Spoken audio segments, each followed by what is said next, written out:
Hey guys, and welcome to Embrace Your Life. For those of you who don't know me, I'm Rachel Rebecca. I am a traveling respiratory therapist and I'm also a published author. I just published my first book. It's called The Power of Yourself. I just wanted to talk a little bit about the book today. I talked about it maybe a couple of months back, but I wanted to come on and talk again. My book is now available on Amazon, on my Embrace Your Life store, and also on TailoredMadeNC.com. But it's called The Power of Yourself. And so, I'll give you a little backstory. What got me into writing this book, I was living in Miami as a pediatric respiratory therapist at this time. And so I went through like some dark patch in my life. It was around that 2017, 2018. I had just really moved to Miami, and I literally, you guys, I had given up on a lot of stuff, lost faith, went through a dark time. I felt like God turned his back on me, didn't understand a lot of things, and so I just started going dark. And for y'all who know the story, like where Jesus will leave his 99 to go get that one lost sheep, well, at that time I was that one lost sheep. And so God talked to me every day. And even before it happened, he was like, Rachel, just let it go. Trust me and let it go. Just trust me and let it go. And so I said, at that time, I just didn't understand. So I kept going. And finally one day, God was just with me every day. Finally one day, I just listened. I said, okay, God, I hear you. I don't like this part of my life. This is not me. I could feel like this darkness. And so I decided to come back. And so I was coming back after God, and he was with me the whole time. And then about maybe, I want to say halfway, God got so quiet. And God, if you know God, he's a God of love. He's a good father, but he is also a teacher. And what does a teacher do during a test? He gets quiet, right? Okay, God got quiet. He got so quiet on me. I'm like, where did you go? I was feeling you. I was feeling connected. What happened? And so, I know he was testing me. I knew the whole time he was testing me. And I had a choice. I said, either you can go back to where he pulled you from because you feel like he's abandoning you again, or you could keep just pulling after him and seeking him. And trying to get back into connection again. And so, I decided, I'm like, God, I don't want to go back to where I was. And so I kept pulling after God. I kept getting in my word. I kept worshiping. I kept listening to worship music. I got into church. I immersed myself in church. I did children's ministry. I did the worship team. I did everything. And then I finally got back in radio frequency with God. And I felt so connected and stronger than ever. And God again came to me. He's like, Rachel, I need you to let this go and trust me. I got it. I will take care of it. I will vindicate you. I will trust me. Let stuff go. And so I'm like, okay. I went through my spell like, I don't understand. And he was like, let go. It's like, okay, fine. So how many of you know that obedience is better than sacrifice? So I let go, I trusted, I obeyed, and when I tell you God went crazy in my life, he went crazy, you guys. For those who follow me on Facebook and Instagram, y'all see how crazy he went in my life, right? And he's still going crazy to this day. And so all I did was just let go and obey and trust him.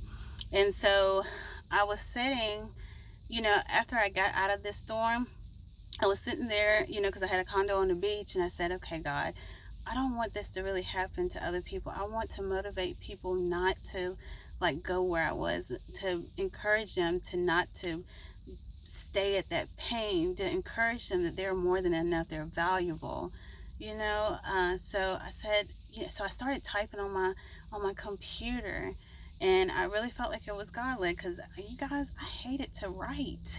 I'm telling you, I hated to write. I used to cry calling home from college saying, Grandma, please help me write this paper because I can't do it. And here I go write a book.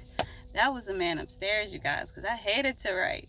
And now I'm an author. I'm telling you, he used the weakest moments in your life to make something great. So I'm telling you, don't, whatever you're facing in your life today, please don't give up. Please know that you have a good father who is ready to be your strength in that weakness, and he will floor you of what he can help you to do. So I'm just saying.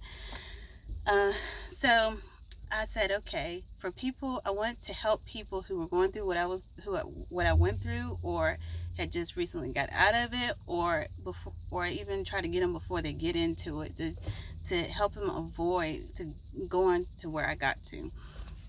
And so, sorry for that little tongue tie.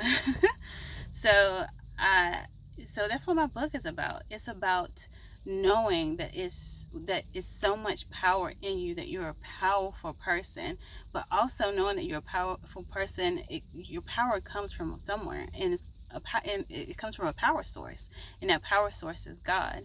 So I talk about how we're created, how God is our power source, and how we need to stay connected to God. Just like we have to charge our phones to keep our phones alive, right? We have to stay charged into God. So I talk about that. I'm talking about knowing who you are, and that you are enough. You are more than enough. So if people act like you're not enough for them, say chuck up the deuces, bye. It's not, you didn't lose anything. If anything, God spared you. He freed you. If they can't see your value, they're not meant to be in your life.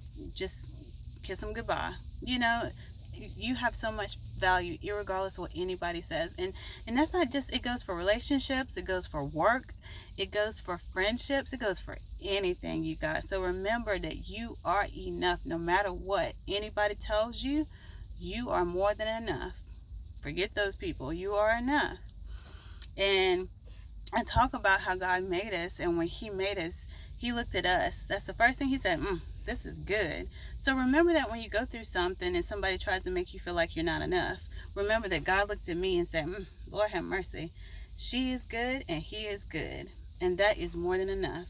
As long as you are more than enough for God, that's all you need.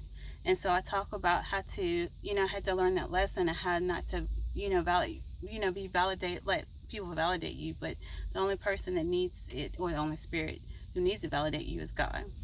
I talk about how not to stay parked at your pain, how not to just dwell in it, to move forward, because all the devil wants to do is keep you trapped, because he knows you have like a great powerful destiny. So I teach people not to stay there, to move past, to trust God, to let go. I talk about my favorite chapter, Trusting God, chapter 3. I talk about that. So talk about being thankful, about how to push and reach your destiny that God has for you. I talk about so many things in that book. So I encourage you to please purchase a copy. It is really, really good. Again, it's on Amazon, and it's on my website, the Embrace Your Life store. If you go to my website, actually, it can tell you even more detail. It'll tell you about me. It'll tell you when I have like book signings, or when I'm doing like a virtual live on my Facebook or Instagram. And I will come up here on YouTube, because I would love to do like a Q&A, not just for my book, but also just for like people who are, RT travelers, or your students, or you're just like in different locations and as followers, and you just have questions. So I am going to do that pretty soon. So I hope you guys have a great weekend. Remember to do it up, embrace your life, go big or go home, and don't go home. So have a great weekend, you guys. Bye.